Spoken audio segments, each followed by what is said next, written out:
Hello everyone, this is my second lecture और मैं आपको इसमें पढ़ाने वाली हूँ स्ट्रक्चर ऑर्गेनाइजेशन। मोस्टली देखा जाता है जितने भी टीचर्स होते हैं, कॉलेज लेक्चरर, वो डायरेक्ट बच्चों को ह्यूमन एनाटॉमी एंड फिजियोलॉजी के नाम पे बॉडी सिस्टम, एक फ़र्स्ट लेक्चर जो बेसिक वो बताते हैं कि क्या एनाटॉमी क्या फिजियोलॉजी होता है, और आगे पढ़ाना स्टार्ट कर देते हैं। लेकिन जब तक हमारा बेस क्लियर नहीं होगा, जब तक हमारी नींव मजबूत नहीं होगी, तो हम पूरी बिल्डिंग कैसे बनाएंगे। तो सबसे ज़्यादा ज़रूरी होता है हमारा बेस क्लियर करना। स्टूडेंट को इसी पे सबसे ज़्यादा स्टूडेंट जो होते हैं ना, मोस्टली इस पार्ट को स्किप कर देते हैं कि ये हमारे एग्ज़ाम में नहीं आता है तो हमें पढ़ना ही नहीं है, इस पार्ट को स्किप कर दो। जो एग्ज़ाम के पर्पज़ से इम्पॉर्टेंट है सिर्फ उसे लर्न करो। नहीं बच्चों, सिर्फ उसे लर्न नहीं करना है, आपको अपना बेस क्लियर करना है, बेसिक से पढ़ना है, ताकि आपको टफ़ से टफ़ जब आप टॉपिक्स पढ़ोगे ना, जब आप बेसिक चीज़ों को आप रिलेट करोगे तब आपको मज़ा आएगा पढ़ने में, आपको इंटरेस्ट आएगा और आपको चीज़ें ऐसे क्विकली याद हो जाएगी। तो सबसे पहले अब मैं अपने सेकंड लेक्चर में आपको बताती हूँ level of structure organisation and body system. एक मिनट।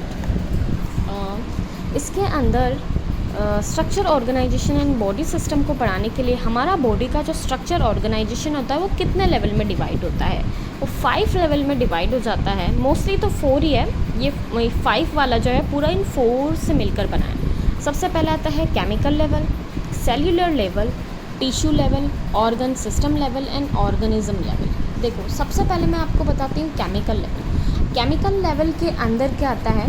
केमिकल लेवल में सबसे पहले जैसे कि आपने सुना ही होगा एटम्स एंड मॉलिक्यूल्स, तो इन सब का चीज़ केमिकल रिएक्शन में कैसे यूज़ होता है उन सब के बारे में बताया जाता है। ये जो केमिकल लेवल होता है, केमिकल लेवल में आते हैं एटम्स। एटम्स तो स्मॉलेस्ट यूनिट ऑफ मैटर होता है, कोई भी मैटर होता है उसकी स्मॉलेस्ट यूनिट जो होती है वो एटम होते हैं।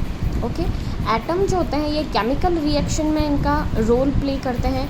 और ये जो मॉलिक्यूल्स होते हैं ना, मॉलिक्यूल्स जो होते हैं 2 और मोर एटम्स जो होते हैं जॉइन हो जाते हैं टुगेदर, ओके, जिसके और मॉलिक्यूल फॉर्म करते हैं। और ये कौन कौन से मॉलिक्यूल होते हैं, जैसे कि carbon, hydrogen, oxygen, nitrogen, phosphorus, calcium, sulphur, ये सब जो होते हैं असेंशियल होते हैं और ये क्या करते हैं, मेंटेन करते हैं लाइफ को। और जो 2 मेन मॉलिक्यूल है ना बच्चों, जो 2 मेन मॉलिक्यूल हैं जो हमारी बॉडी में फाउंड किए गए हैं वो कौन से हैं? डीएनए। तो डीएनए की फुल फॉर्म पता होना बहुत ज़्यादा ज़रूरी है। डीएनए की फुल फॉर्म है डीऑक्सी राइबो न्यूक्लिक एसिड। यहाँ लिख देती हूँ मैं, ये देखो, deoxy ribo nucleic acid. Okay, deoxy ribo nucleic acid. और फिर आता है हमारा ग्लूकोज। ग्लूकोज जो होता है जिसे ब्लड शुगर के नाम से भी जाना जाता है। ओके, मेन मॉलिक्यूल कौन से हैं केमिकल लेवल में? एटम्स और मॉलिक्यूल से मिलकर केमिकल लेवल बना होता है जिसके अंदर ये सारी केसेस होती है। और मेन मॉलिक्यूल है डीएनए और ग्लूकोज। अब ये डीएनए आपके दिमाग में आया होगा, डीएनए डीएनए डीएनए बहुत सुना है। डीएनए है क्या?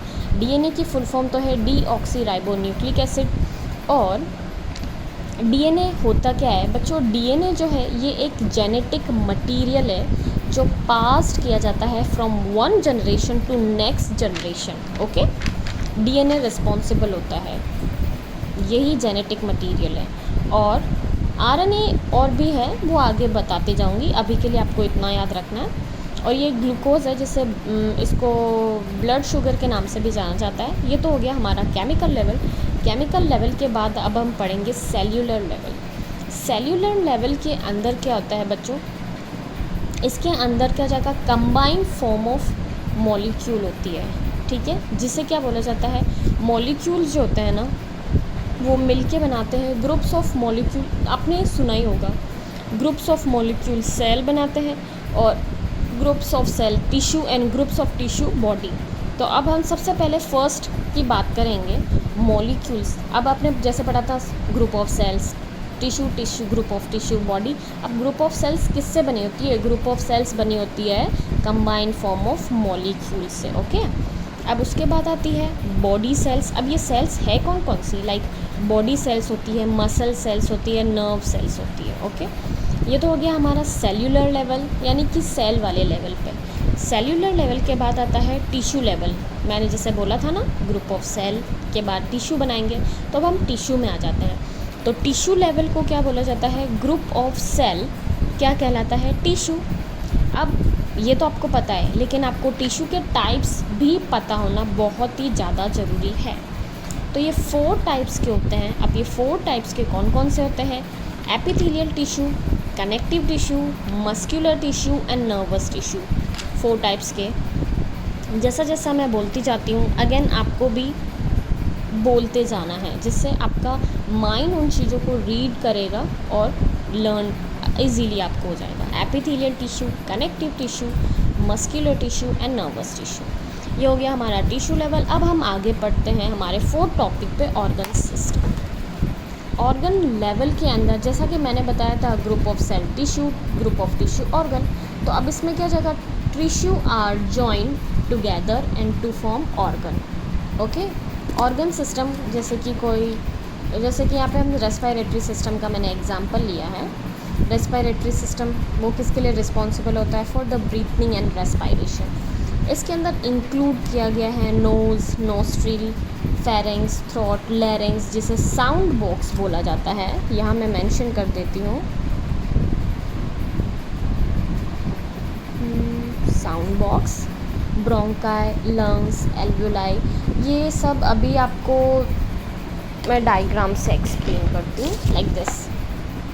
देखो, ये हो गया नोज़। वैसे मैं पूरा रेस्पिरेशन पढ़ाऊँगी तो मैं आपको डिटेल में स्टडी बताऊँगी, लेकिन मैं एक आपको इमेज क्लियर करना चाहती हूँ कि वो कहते हैं ना कि अगर हम किसी चीज़ को इमेज देख के लर्न करें तो वो सबसे ज़्यादा याद होता है। जैसे कि मैंने इसमें बताया था नोज़, नॉस्ट्रिल्स। तो ये है क्या?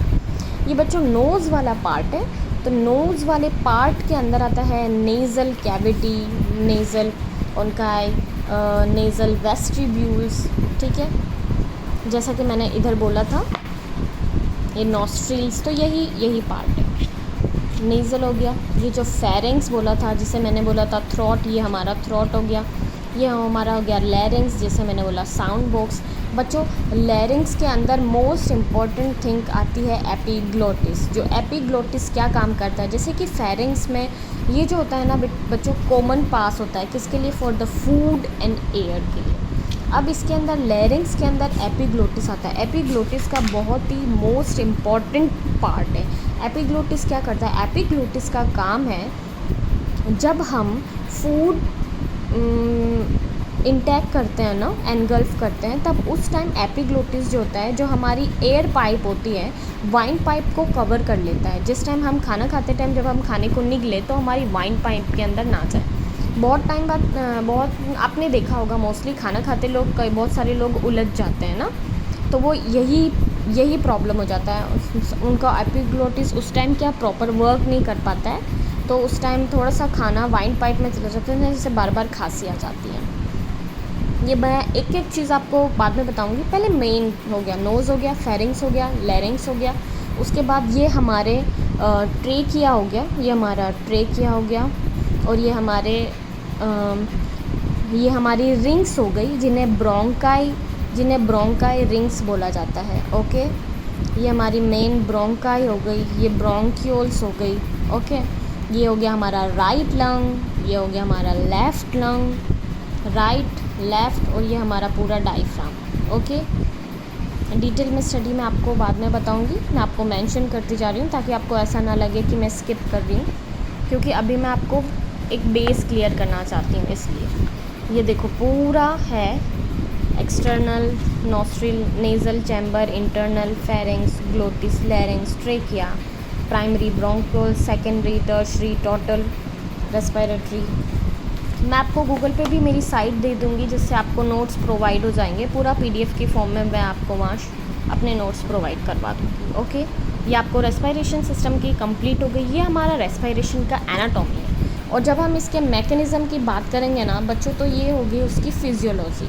मैं आपको सब कुछ पूरे डिटेल में बताऊंगी। बस आपको ज़रूरत है मेरे चैनल को सब्सक्राइब करने की और बेल आइकन को प्रेस करने की। ओके बच्चों, ये हो गया ऑर्गन लेवल। ऑर्गन लेवल के बाद होता है ऑर्गेनिज्म लेवल। जैसे कि मैंने बताया था group of cell, group of cell बनाती है टिश्यू, और टिश्यू रिस्पॉन्सिबल होता है ऐसे बॉडी